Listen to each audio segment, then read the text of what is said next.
Do you like music? I like music.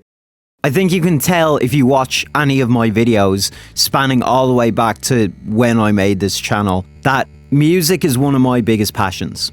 I've talked about it a good few times before, and I also used a lot of popular artists' tracks in my earliest videos. But one thing that always gets me excited is when musicians recognise games as a possible art form. Not long after games hit the mainstream, the tech evolved to a point where you would have sounds that actually could be considered pieces of music, such as Sonic's 1991 Beautiful Symphony from Sonic Eraser.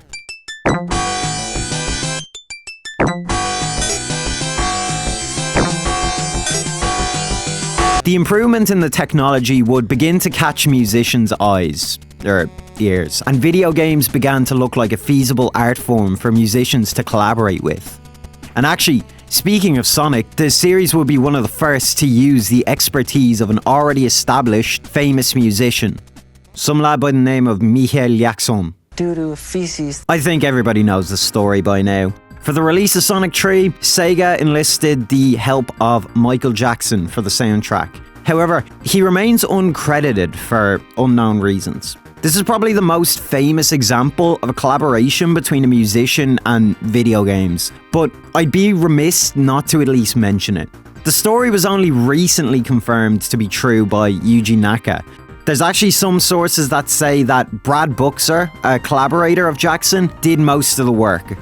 It's still hard to know the full extent of Jackson's work on the game, as apparently he didn't like how the Sega sound chip made the song sound. I wouldn't know why. So his involvement was kept very hush-hush. A lot of the tracks actually took bits and pieces like motifs and sound effects from some of MJ's own tracks. Not all of them are completely original. I would show you some here, but I'm not taking the risk of demonetization. I've got bills to pay, but there's a couple of good videos you can watch to see the similarities. But if you want a musician who, actually stands by his work, look no further than Spyro the Dragon. For the first 3 games in the series, Insomniac brought in the incredibly talented Stuart Copeland of The Police. Copeland is considered one of the best drummers of all time, and he's my personal favourite. To the point where he can make somebody like me, who normally overlooks drums, actually hone in on them, which is really saying a lot. Not only is he actually credited, but we even have footage from PlayStation Underground of the creation of some of the tracks.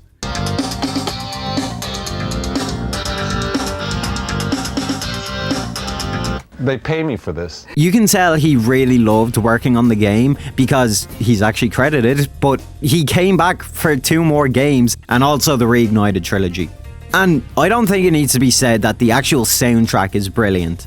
It's one of the most iconic soundtracks of the PlayStation generation, so much so that Copeland would include some of the tracks on a compilation album of his best hits. I think that's saying a lot. By the way, really quickly, I'd really like if you subscribed. I am trying to reach 20k subscribers. I've also got a Discord that you can join, link in the description. Anyway, back to the video. Not all musicians were so lucky to make music for an iconic series, however.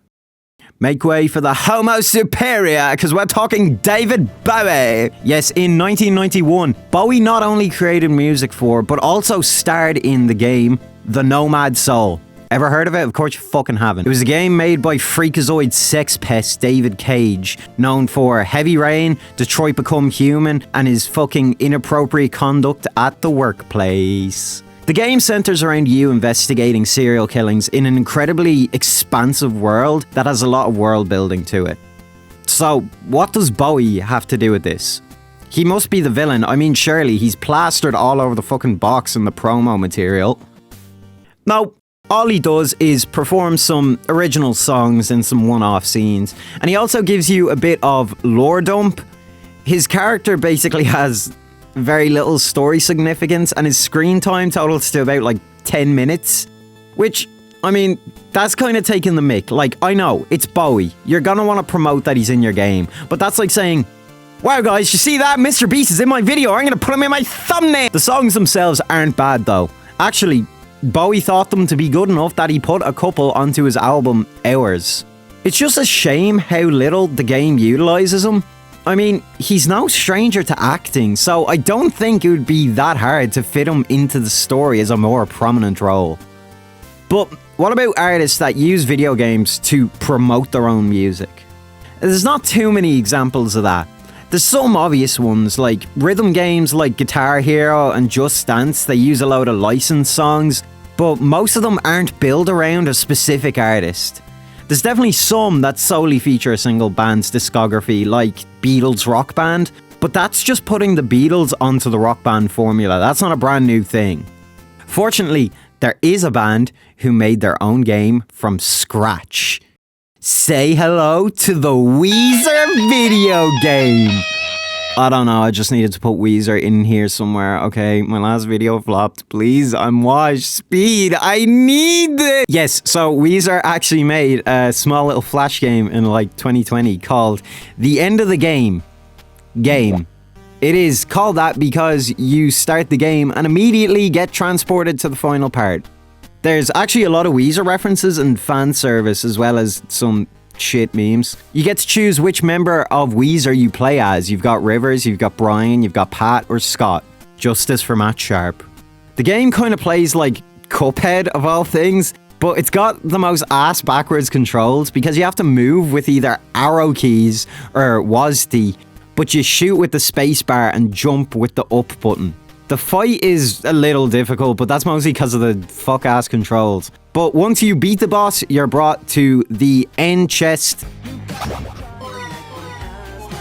Alright, fuck that noise. Yeah, the game starts pulling some Kaizo Mario shite, where it's a thing of like trial and error to get to the end. But it's actually kind of cool. There's a little pop quiz sections that feature Carl Koch, the band's historian. Once you figure out the correct order and answer all the questions correctly, you are given a link to a prize. Yes, an actual, real, physical... That's not all from Weezer though. Yes, apparently. For the release of the Black Album, the band collaborated with fucking Fortnite of all things to create Weezer World! A custom map all about Weezer. Except there's basically nothing here that's Weezer themed except the big W in the middle. And also the map uses a few songs from the Black Album. To be fair to them, that's not the worst way to advertise a new album. It's just kind of unfortunate that the album they're advertising is shitty bong water. And that's basically all of the best ones I can find. There's definitely more, but a lot of them are kind of nothing burgers. Like, sorry if I missed fucking Kiss Pinball. But if I did miss a major one, let me know in the comments. Who knows? If I get enough suggestions, I might revisit this topic. But for now, the link between popular musicians and games are few and far between. But when it does happen, you'll get some of the best music you'll ever hear in a game. And even for the more abstract collaborations, you'll still get something interesting out of them. I think we're definitely going to see more collaborations like this in the future, as games are more viewed as an art form now than they used to be.